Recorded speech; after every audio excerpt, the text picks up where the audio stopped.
Hey patrons, welcome back to another part in this tutorial series, and in this part we're going to be working on drawing the hair. And so I'm going to be using very few colours for this and not many steps really, it's just going to be quite a lot of time for each step. So the first colour that I'm going in with is the sepia. Once again, a colour that we've been using quite a lot, and we're going to use it loads in this hair, sort of drawing this hair part.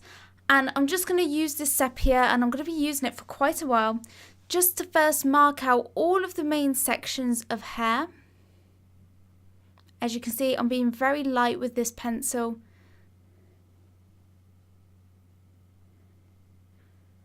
I'm being very, very light with it to start off with, and then I'll be building up more and more pressure as we go on. So what I'm basically doing is I'm using lines, I'm drawing in lines, and I'm following the direction that each section of hair is going in. So I'm looking at it section at a time, starting over on the left hand side.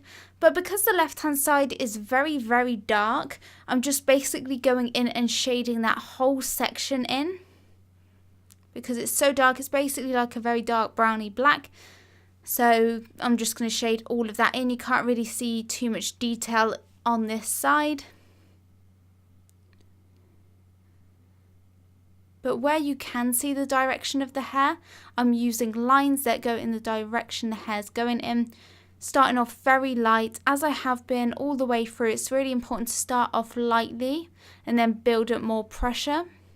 Build it up in layers. Don't try and get everything done in one layer. And don't try and draw in every single strand of hair. Look at it in sections and just render each section at a time. When you're rendering a lock of hair, don't focus on drawing every single strand of hair in that section. Just focus on where the shadows are, where the highlights are, and use lines, more lines where the shadows are, and darker lines, and then use lighter colours and lighter tones for the highlighted areas. They're normally towards the middle of each section of hair and the shadows towards either end. So more highlighted in the middle and then go slowly darker to each end. So here now I'll show you how to render our first section of hair that isn't all shaded in. So you can see that I am going to be going in lots of lines. It's a very repetitive step, this is, because you just got to go through and do it all of the way around the hair, and it is going to take a while, but it's quite an easy step. It's not too difficult, it's just quite time consuming.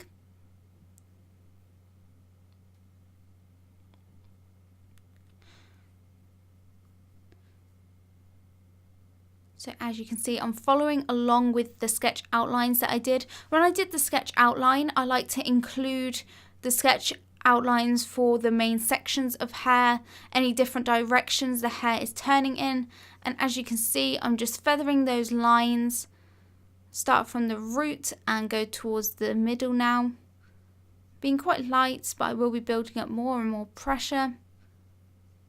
And I'm leaving gaps where the highlights are going to be. It's important to leave gaps where the highlights are so that it doesn't just look like you're drawing lines all over the place. You need to leave gaps to show where the highlights are so that we know where we need to add the highlighted colours. If you just draw the brown everywhere and cover the highlights in the brown, then they're not going to be able to show up properly. At this stage, we might need to cover them in brown later on. But at this stage, when we're just trying to identify and draw in the structure of each section, getting the shadows and highlights, we need to leave the highlights clear so we know where they are. This first step with the light sort of pressure and just using the pencil very lightly is all about getting in the structure of each section of hair, just blocking in everything. We're not trying to fully render it, we're just trying to get an idea of the direction of the hair, get in each section, and then we build up more shadows, more base tones, and all of that. So as you can see, I'm sure you got the idea now. Like I said, highlights tend to be towards the middle. I like to stop my pencil strokes at different times as well, different parts. Like if I'm stopping my pencil towards the middle of the section, I'll be stopping them at slightly different points so it's not a very obvious transition.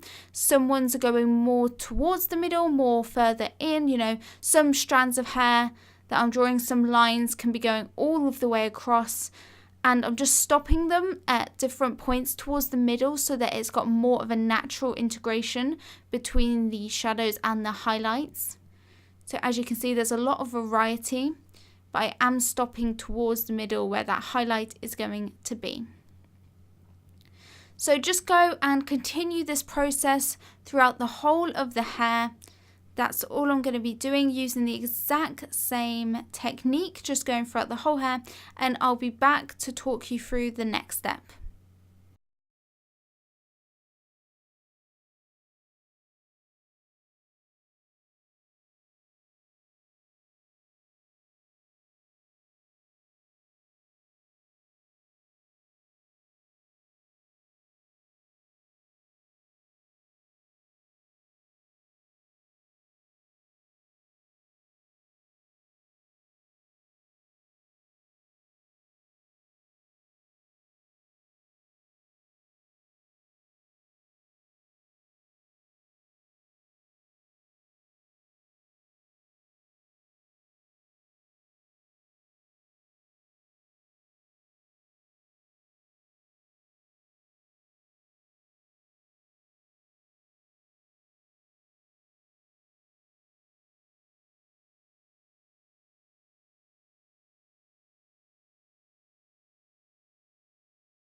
So now that I've added sort of a base layer everywhere, I'm going in with that exact same pencil with even more pressure, just doing the exact same thing, but just looking at the areas that need to be slightly darker and building up another layer where it does need to be darker. But just carry on the same technique, just apply a little bit more pressure, not too much. You're not trying to burnish anything out yet because we have got a lot more layers going over the top. So just a little bit more pressure.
So as the layers have gone on, you can definitely see that I'm getting darker and darker, but with each layer that I'm doing, I'm applying more shadow to less areas. So for example, now I'm applying quite a dark layer of the sepia pencil, but there aren't as many areas that are really shadowed, so I'm just targeting this colour now, this layer, to the roots of the hair, to the dark shadows. So I'm not applying like more shadow each time everywhere. As I'm doing more layers, it's going in less and less places of the hair. So with each layer, I'm only applying it to areas that need to get darker, just to try and build up more depth. But carry on going in with that sepia pencil, not for too much longer, but just keep persevering and building up more and more layers. Don't rush through it. It's really important to do this in stages.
Now I'm going to go in with our second colour, and this is the raw umber, and again I'm going to mainly focus this over the top of the shadowed areas, but I am bringing it a little bit onto those highlighted areas, and this is going to act more as a base tone. I'm just using this to get the colour a bit more accurate, so I like using this colour as a sort of base tone for more my like brown hair that I draw. Whenever I draw like brown hair, I think this is a really great colour to use, and I'm mainly focusing it, like I said, on those shadowed areas, but I am adding it a bit more towards the middle in little pencil strokes, like I did before when I did the sepia, where I let some of the pencil strokes go further into the middle and all of the way across. I'm doing that exact same thing with the raw umber.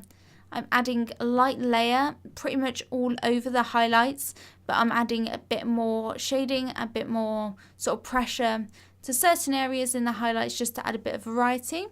And now I'm switching over to the brown ochre, and I am going to be focusing this on those highlighted sections, so the highlights in the center of each section of hair. And this is just again to add more of a golden tone to those highlights and more rich value. And Again, I do like using this colour, the brown ochre, for my brown hairstyles. So as you can see, I keep layering more and more of that, focusing mainly on the highlighted areas. As you can see, I'm always using lines. I'm never using like circular motions, which is really important if you want to get it to look like hair. So just go ahead and add some of that brown ochre to the highlights.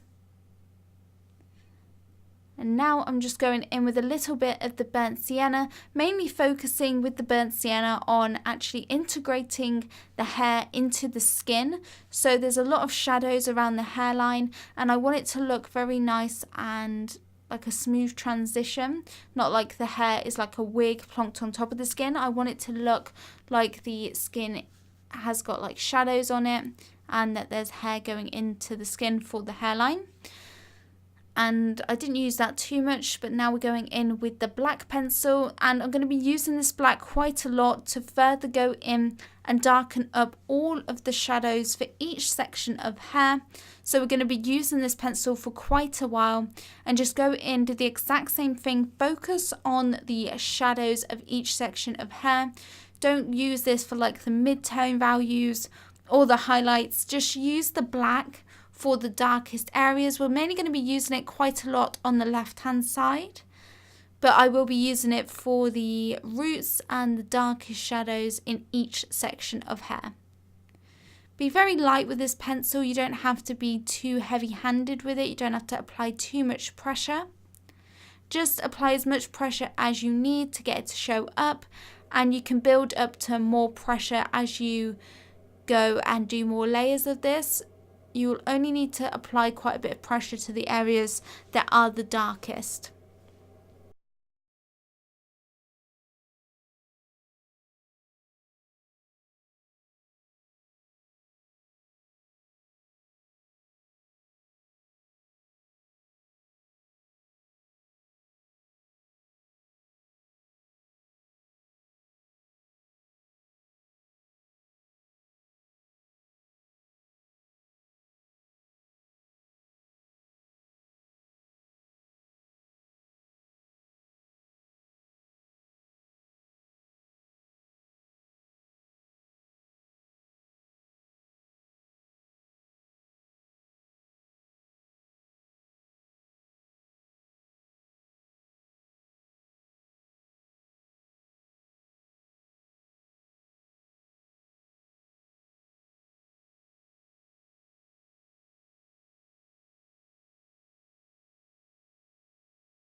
So now that we've finished with the black, I'm going back in with the sepia.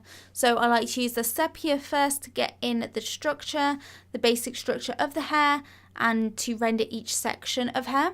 And then I like to go in with the black to actually really darken up certain areas, but I don't want it to look too black or too flat, so I like to switch back over to the sepia to go over those shadows, to tie those dark black shadows in with the rest of the hair. So with those highlighted areas that we've got that look pretty harsh at the moment, I want to transition between the dark shadows into those highlights. So to do this, I'm going in with another layer of the sepia, just going over those black areas and over into those highlighted sections to actually integrate them better. And I am adding quite a bit of sepia onto the highlights now, because it's not like a really harsh difference in color. There's not a lot of contrast between the dark shadows and the highlights. There are a few areas that are quite highlighted that we'll be pulling up later.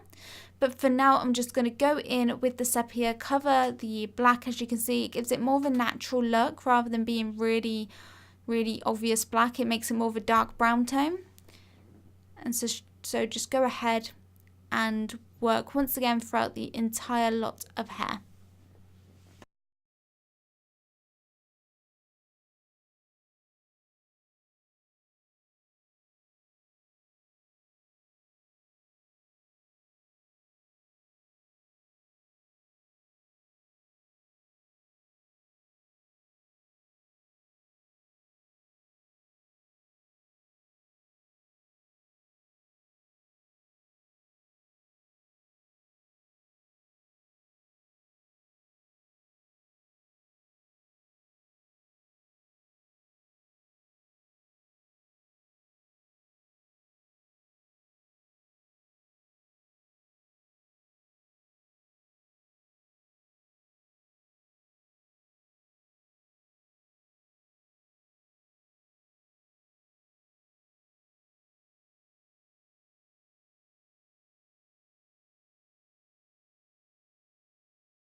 Now that I've done that with the sepia, I'm going back in with the black, and I'm just using the black once again to add even more shadows to the darkest areas, just to the darkest areas now. And we have been doing a lot of layering, so that is why it's really important to start off nice and lightly at the start. But once again, I'm not going to be using the black in too many areas, just in the darkest parts. And to get this to show up, we will need to apply quite a bit of pressure to the pencil. Just apply as much pressure as you need to get the pencil to show up. So just work throughout all of the hair, just focusing, looking at the reference and picking out the darkest parts for each section, and just add a little bit more black.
As you can see, we didn't use too much black that time around, but now I'm going to focus on these highlights and filling them in, getting rid of all of the graininess by going in with the raw umber 50%. So we used the raw umber earlier as like a base tone, so that is why I'm using now the lighter raw umber, the raw umber 50% for the highlights. And as you can see, I'm just using a very nice sharp pencil to go in and blend all of this out using lines. As well, I'm blending out using lines, not going in circular motions, because I don't want to actually blend out the lines that we've got in for the hair. We want them to still show through to give it a nice hair texture. So if we were to go in circular motions, then we'd get rid of the look of hair because we'd blend out those lines. So just going in lines and going over the top just to get rid of all of that white grain, and to give a nice natural looking highlight. So just go throughout all of those highlighted areas and just repeat this process.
For some slightly brighter highlights, I am going in with the white pencil, and I'm going to be using the white pencil just to pull up the brightest areas.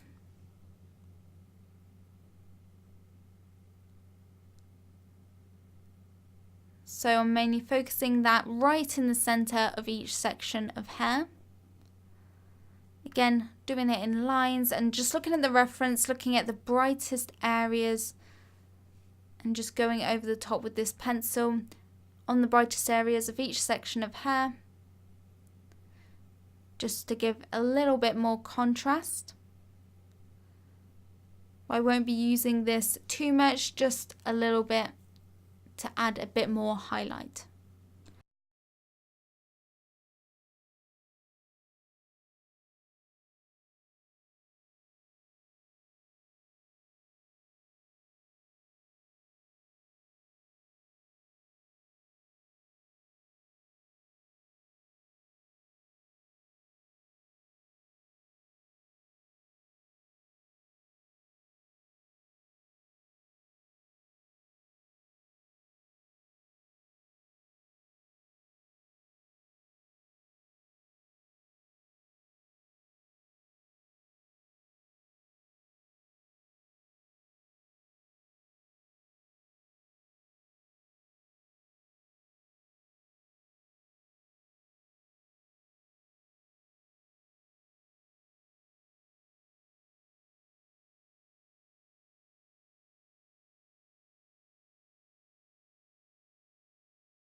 So because we've been blending with the white pencil for the highlights, we've lost a bit of like life in the hair and a bit of saturation. So I'm going to go and replenish that color, replenish some of that color using the brown ochre like we used earlier, so just going over the top just to give it a nice sort of glow to it, a more golden tone. I don't want it to look really dull and flat. I want to give it a bit more life.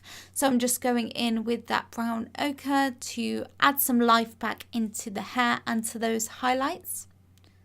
Using a brush to wipe away any little bits of coloured pencil and going back in with that brown ochre. I do recommend using a brush to wipe away bits of coloured pencil and not to use your hands, because you could smudge it, especially when we're using a lot of dark colours in this area. And I am just going back in with the black just to further darken up some of those shadows.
Because there are a few highlights that I really want to stand out and that really are quite bright, I am going in with my Tombow Mono Eraser, but you can use any sort of stick eraser that you have.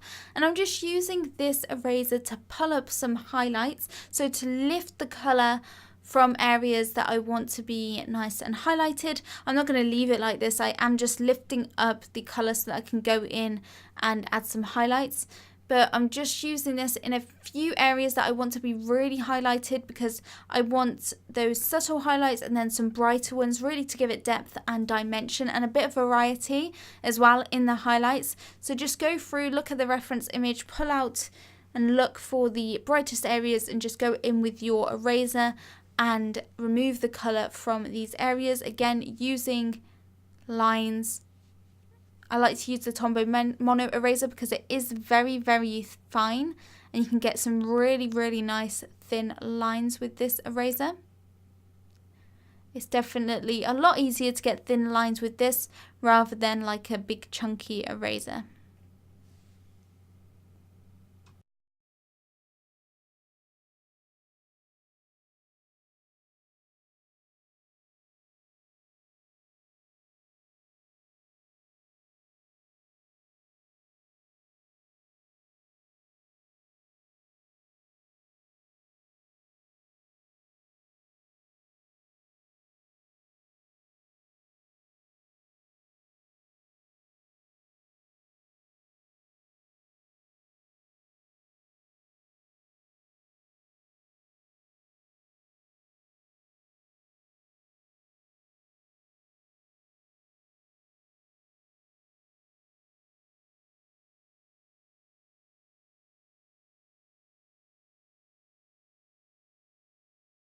And now that I've lifted up those areas, I'm first going over them with the brown ochre and then the raw umber 10%. I'm pretty much going to be using similar colours to what I have been using. I'm using no like extra colours, just like the raw umber 10%, the brown ochre, and then potentially the white pencil.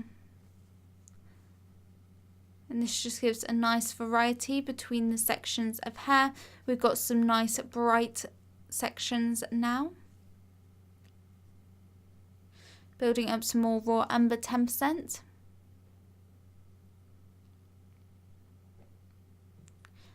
And just switching between the raw umber 10% and the brown ochre at the moment.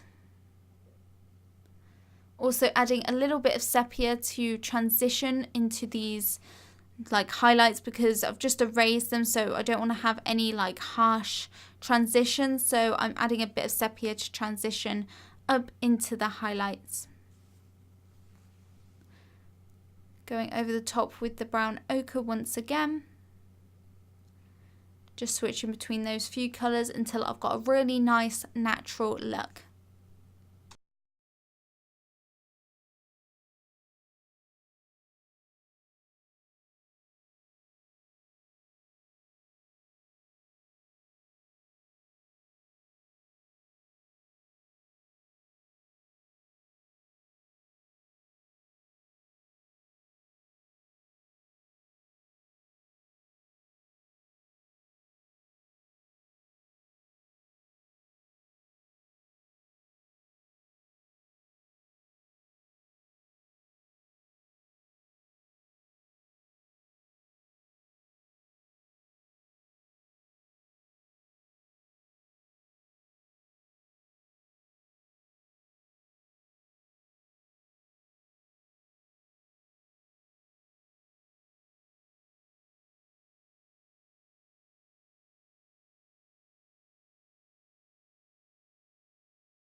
Now, one of my favourite tricks that I like to do when I'm drawing hair is go in with my X-Acto knife, very similarly to what I did with the eyebrow hairs, and just use this to get in some little detailed highlighted strands of hair. So I'm mainly targeting this in the center of each section of hair where those highlights are, and then easing off as we get towards the shadows. But it's also great for adding those little flyaway hairs that sort of go over different sections, so those little stray hairs, and adding little stray hairs, little flyaway hairs, and any sort of details is what is going to really give it that realistic look to it. So just go throughout the hair, don't go overboard with this, but go ahead, add flyaway hairs, add details to each section, focusing mainly on the highlighted parts of each section. And this is the last thing that we're going to do, so I'm just going to go ahead and do that throughout the whole of the hair.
Anyway guys, that is it for this part and for this hair study.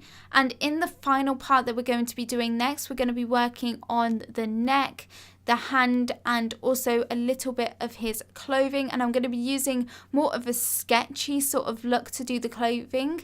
Something slightly different that I haven't really done before, just to give it a bit more of a sketchy look at the end, so it's not so like polished all over, just to give it more of a creative look to it. So that's what we'll be doing in the final part, and I'll see you in the next part. Bye everybody.